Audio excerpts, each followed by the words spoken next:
well-regulated militia being necessary to the security of a free state, the right of the people to keep and bear arms shall not be infringed. Welcome to another edition of Bearing Arms, Cam and Company. My name is Cam Edwards. Glad you're with me on the program today.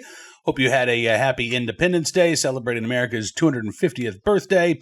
I have been off for the past couple of days, but I'm glad to be back with you, and I'm glad to share some of the conversation that I had with ATF Director Robert Cekada and ATF Chief Counsel Robert Leider in Washington, D.C. recently. Now, I'm going to be sharing clips of this interview over the next couple of days. And I'm going to set it up so that I'll set up the question. You'll hear the response. Just for technical limitations, I'm off mic during this interview, so it's just easier to set it up that way. But it was a great conversation. And really, this is the, second time that I've had the opportunity to interview Robert Cekada. I'm impressed with his candor. Typically, well, I wouldn't say typically, but sometimes you talk to public officials and they're very good at giving lengthy but not necessarily substantive answers. That's not the case with either Robert Cekada or Robert Leider, by the way. The first time I had the opportunity to meet Mr. Leider, and again, very impressed with what he is trying to do in terms of revamping the regs and the rules that the ATF has put in place, particularly over the past few years under the Biden administration. And that was where we kind of started the conversation. What was and what is the goal when the ATF introduces these rules? We have heard from gun control groups. We've heard from outfits like the New York Times, and the Trace, that the ATF is now just carrying water for the gun industry, which I think is a little bit of projection on their part, because during the entirety of the Biden administration, I think the ATF was carrying water for the gun control lobby, and now I think that has come to an end. So what is the rationale for revising some of these rules, repealing some of the rules that were put in place under the Biden administration? I posed that question to Chief Counsel Robert Leider. Here's what he had to say. We wanted to carry out the president's agenda as he expressed it in his Second Amendment executive order. So the goal was to look through the regulations, to find out the regulations that imposed unnecessary burdens on law-abiding citizens, and to remove those regulations and to keep the regulatory space balanced so that regulations that are truly necessary for public safety continue on, but regulations that impose gratuitous burdens or burdens that are not authorized by law are removed. And we faced a situation where a lot of the ATF regulations have not been substantially overhauled since the 1990s. And businesses have changed quite a bit in the intervening 30 years. And so as we went through the rule book, we were looking through the categories that we're now listing on our webpage. We're looking for regulations that we can modernize. Business is done differently in 2026 compared to when the last major revisions happened around the implementation of the Brady Act. We looked to clarify things that were perennial questions. What's a straw purchase? That question is very basic to the everyday operation of a licensed dealer. And yet what a straw purchase was always a confused concept. And it was confused because ATF alternated between buying for a prohibited person and buying for somebody who isn't the actual purchaser, whether or not he's prohibited. And the forms were confusing. The form said, are you the actual transferee/buyer of the firearm? And then it would warn you're not the actual transferee if you're buying on behalf of another person. And yet, if you went to the instructions, you would realize, well, if it's a gift, you can buy for somebody else. But if it's not a gift, if somebody else is the real purchaser, then you can't. But the form didn't say that. The form was confusing.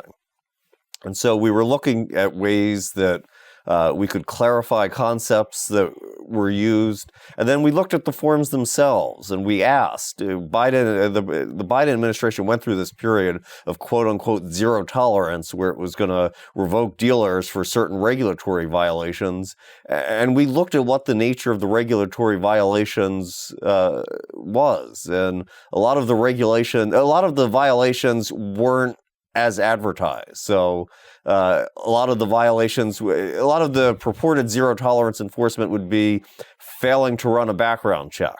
But if you looked at a majority of the violations, they were not licensees who said, oh, I'm not going to comply with the Brady Act, I'm just not going to run any background checks. They were much more technical than that. So they were things like not doing a second background check on a transfer that went on day 31, because under the current rules, the background checks are valid for 30 days. And so if the gun was transferred on day 31, that would be counted as failure to run a background check. Where people get confused over which permits qualify as valid alternatives to the background check. So you can have a permit that is a valid NICS alternative, but it's only a valid NICS alternative in the state where the transfer is taking place. And so when we went to revise the 4473, we tried to clarify points of confusion. So we identify the types of permissible transactions, whether it's a purchase or a gift. We looked at the background check issue. We said, do we really need background checks to be valid only 30 days? And in looking at our data, we didn't think there would be any adverse public safety harm by making them valid for 2 calendar months. So now you don't need to calculate, is this a 28-day month, a 30-day month, a 31-day month? You can just say, on March 4th, I initiated the sale and got the background check back, and that background check is valid to May 4th. So it's much harder to commit that kind of technical violation. We added a checklist for the permits so that the dealer can check off whether the permit is a valid alternative to the Brady Act. So we were looking at trying to find ways to make it easier to comply with the regulations, to get rid of regulations that were unnecessary and confusing and that could be weaponized through zero tolerance enforcement, not to regulate the industry in good faith, but to shut down parts of the industry, to use those regulatory violations as a pretext just because people want to enact further gun control by reducing the number of dealers. So I posed a similar question to ATF Director Robert Cekada after Mr. Leider concluded his comments there. Again, going back to this idea that the ATF is now too buddy-buddy with the firearms industry, that they're cozying up to gun makers. And the question I posed to Robert Cekada was, should the ATF have an adversarial relationship with the firearms industry? Joe Biden, when he was running for president, famously called the firearms industry the enemy. And I think that's exactly how he treated the industry during his term in office. So is that what the ATF should be doing in terms of its approach to the industry that it regulates? Should it see it as an adversary, and should it take an adversarial view and treatment towards the industry that it regulates? No, actually to the contrary. And I say that to you from my time as an agent, which I think was the best time I had in my career, is because I've worked with the folks in the industry. Not every business in the country that I've interacted with, but in the areas that I was assigned to conduct criminal investigations, more often than not, the industry would be reaching out to ATF about suspicious activity. And in particular, some of it was very overt, some of it wasn't. And, again, they wanted to make sure that the folks that were in that industry were doing the right thing, because many of these were family businesses, people that invested everything they had in there to try and make something for themselves that they were proud of, something they could pass on to their children.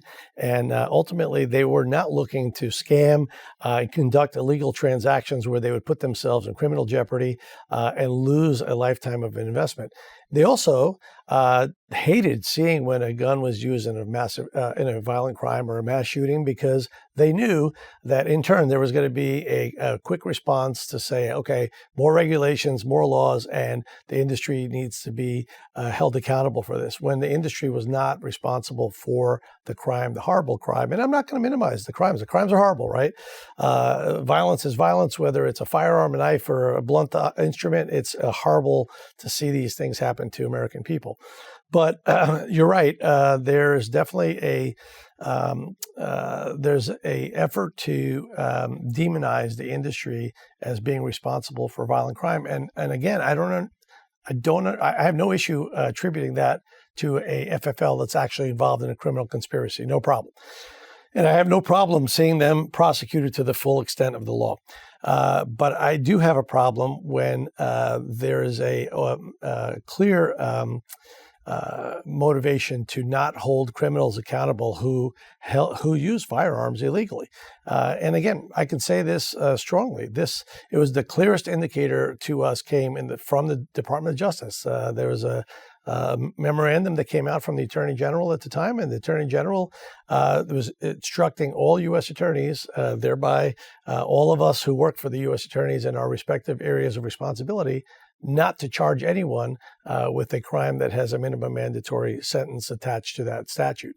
And those particular statutes as it relates to firearms offenses were some of the most effective statutes used back in the 90s when we went through some of our worst period of violent crime in the country to send a message to the people that were the most violent offenders that if you choose to live this life, you're going to be spending the next 20 to 35 years in prison.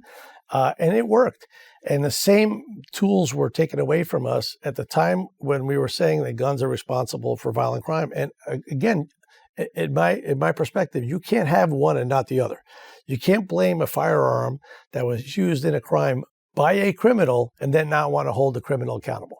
So for me, our recipe is not favoring the industry in the sense of turning a blind eye to something that's illegal or outside of the regulations, but an administrative error is an administrative error, just like I make or my employees make. We don't fire people because they make some mistakes, especially if they learn from those mistakes and they don't repeat those same mistakes. And there's not a malicious effort to do that. We're supposed to work with the industry to bring them into compliance, and that's what we're doing. And again, there are some folks that are just not good business people, and they have a hard time in this industry. And I think we've discussed this before, where every year we see somewhere in the area of 6,000 to 9,000 FFLs go in and out of business because it's not easy.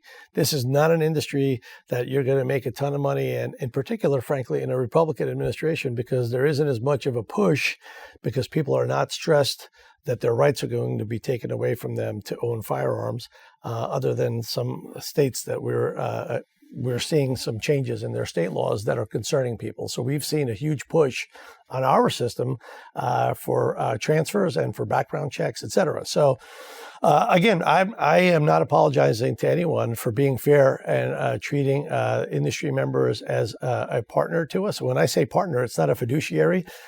This is not ATF and the industry sharing any financial partnership here. This is a partner that we depend on, as I do the federal explosives licensees, to give us a first warning if they see something that's going on that could be a national security threat with an explosive or a firearm.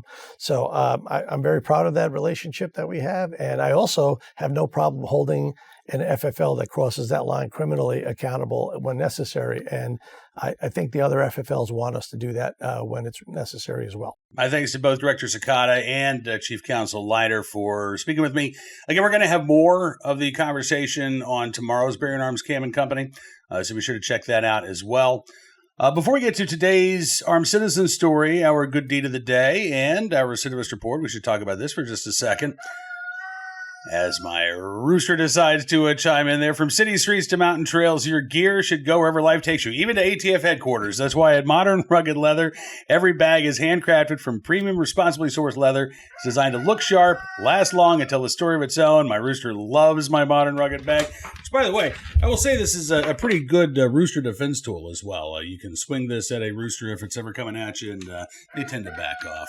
Every stitch, every buckle, every strap reflecting timeless craftsmanship, and it's backed by lifetime warranty, because quality shouldn't quit when the adventure begins, with or without a rooster around.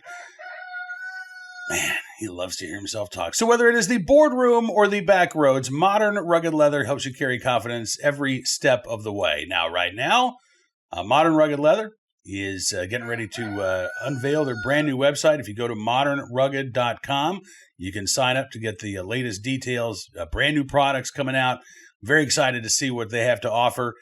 Make sure you go to modernrugged.com And sign up for the latest news on the full collection when it launches. That's, again, modernrugged.com.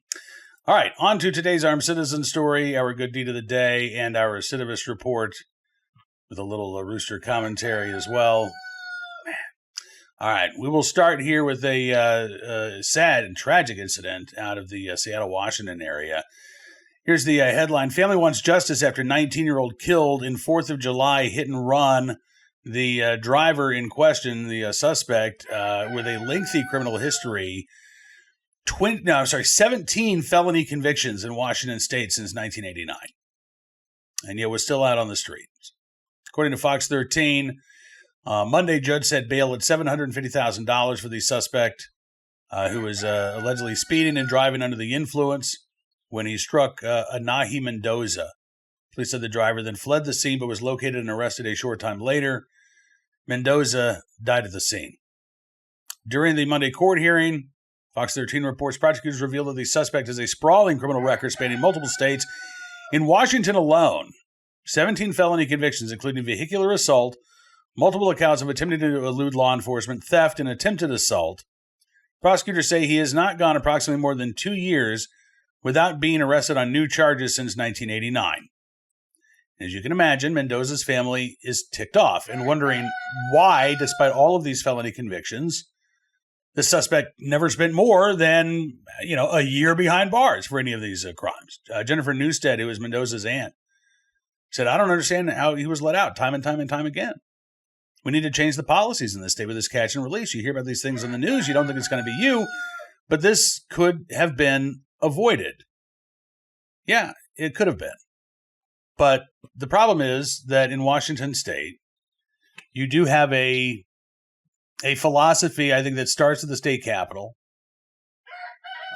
certainly in place at City Hall in Seattle, which is the population center and the center of power politically in Washington state. And that philosophy wants to make excuses for violent criminals. They don't want to provide consequences. Now, you can look at what's going on. I think it's Aurora Avenue in Seattle. Place where prostitution and drug dealing has been endemic for some time. And the excuses that the city has offered is, well, it's really tough to make these sex trafficking cases, to try to get these pimps off the street and charge them with felonies. I mean, that's really hard to do. So instead, what they're going to do, this was from the city attorney, they're going to try to use the Washington's red flag law to disarm these sex traffickers, which is weird because law enforcement has to be the one to file for a red flag order. In order to do that, you have to show that there's a reasonable belief that this individual in question poses a danger to themselves or others with a firearm. And you'd think if the police have done all that legwork, they could go ahead and arrest the sex trafficker for sex trafficking, right? I mean, again, this is not an isolated incident in Seattle that we're talking about today. This is endemic. And this is the result, I think, in large part of this soft on crime attitude that has infected the centers of power in Washington state. And sadly, I think we're going to see more cases like this going forward. Now on to today's Armed Citizen story from Venice, Florida, where an intruder was shot and killed at an apartment, had a history of threats and conflict with the apartment dweller, according to police. This happened a couple of days ago. I guess this was last week, last Wednesday morning. Detectives say that 32-year-old Terry Murphy, and a resident of the Marin apartments and townhomes, were engaged in a conflict before the incident. Interviews and a review of physical evidence, along with 911 recordings and video footage captured inside the home, led detectives to determine that Murphy forced himself into the apartment unit after the resident answered a knock at the door. Murphy allegedly got onto the complex property by jumping over a perimeter fence.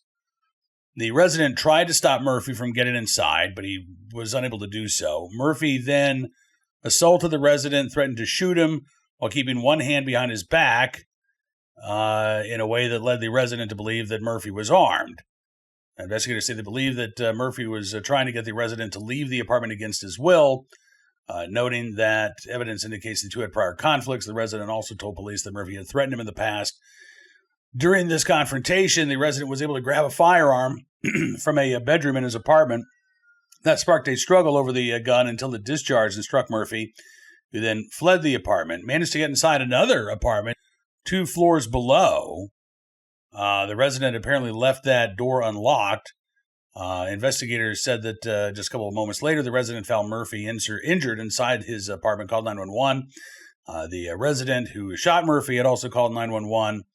Murphy collapsed in the second apartment, was later pronounced dead. Detectives with the Venice Police Department say the investigation continues, but at this point, again, looks to be a justifiable act of self-defense. Somebody breaks into your apartment. You've got even if you didn't have a history of conflict, they break in, they begin assaulting you.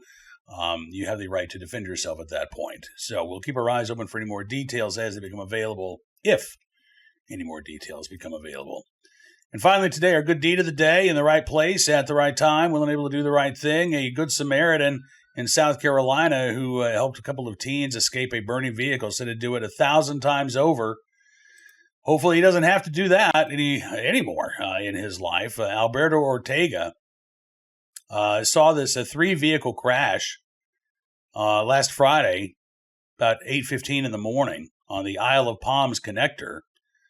Investigators say a 16-year-old driving a Ford F-150 crossed the double yellow line, collided head-on with an oncoming vehicle. Then a third driver swerved into the barrier in an attempt to avoid the crash. One of the vehicles then rolled over on its side, caught fire, trapping those inside. Ortega was on his way to work. He saw the crash happen. He said, in my mind, it happened like a movie. It was astonishing. He said, for a moment, I had to stop the car to see what the situation was and what was really happening. And he said, as soon as I stepped out of the car, I ran to the car that the lady was in. It was like a quick movie, and at first I didn't know what to do. He tried to break the truck's windows to free the trapped teenagers before first responders arrived. At first, he was by himself, but he said that other Good Samaritans quickly joined in. He said it was more of a community effort. He said, at the moment, I thought I was the only one there, but everything happened so quickly, other people started to come help. And he said, I'm very thankful because they risked a lot. Several people tried to smash the vehicle's windows, but they couldn't break in. He said, I got the idea to climb on top of the driver's door. Another driver involved in the crash ended up using tow straps to stabilize the burning vehicle and prevent it from shifting while there was a driver trapped inside. Firefighters later extricated the trapped driver before EMS transported 3 people to the hospital. Ortega was injured himself in this. He said, when I climbed on top of the car to get one of the boys out, the fire was getting stronger. He said, when one of the teens got out, I tried to jump out of the car, but my foot got stuck. He said, I was scared. He said, but I was able to pull my foot out and jump. He said, at the moment of the accident, I was losing a lot of blood. He said the kids were taken in the ambulance, and I ended up driving myself to the nearest hospital. Thankfully, after receiving some stitches, Ortega is on the mend. And he told ABC4 in South Carolina that helping those trapped inside the vehicle was never a question. He said, I think life doesn't have a price. He said, I still think every person in my situation would do the same. We really should help people who are in need or in a moment of danger. He said also that he doesn't think the situation wasn't a coincidence. He said, I also think that God put me on that path. And he said that the families of the teenagers have reached out to him to thank him for his actions. And he said, I thank God that I was there in that moment. And I'm sure that the family does as well. According to the Mount Pleasant Police, teenage driver of the Ford F-150 cited for reckless driving. It does not look like there were any fatalities in this wreck, which is astonishing. And again, I think that is in large part to the actions of Alberto Ortega and the other Good Samaritans who helped ensure that those teens could flee and escape that burning vehicle before first responders arrived. So, in the right place, at the right time, willing and able to do the right thing, Alberto Ortega and the other anonymous Good Samaritans there in Isle of Palms, South Carolina, we thank you for your very, very good deed. All right, that is going to do it for this edition of Bearing Arms Cam & Company, and I want to thank you, as always, for being a part of the program. I'm looking forward to seeing you back here again tomorrow. We will continue the conversation with ATF Director Robert Cekada and ATF Chief Counsel Robert Leider. Be sure to check that out, but also be sure to check out bearingarms.com throughout the rest of the day today, keeping you up to date on all of the latest Second Amendment news and information from all across the nation. And if you like what you see, I would encourage you to become a VIP Gold, or VIP Platinum member. Just go to bearingarms.com/subscribe and use the promo code FIGHT to take 60% off your membership. No matter what tier of support you choose, you'll be supporting the work we're doing at Bearing Arms. Every tier obviously has a different and better benefits. The higher up the ladder you go. But again, no matter what tier of support you choose, you'll be getting some great bennies, and you'll be supporting the work we're doing at Bearing Arms. And that is, I'm so grateful for all of your support. So thank you for that. Enjoy the rest of your Hump Day Wednesday. We'll see you back here tomorrow. Until then, be well, be safe, and be free.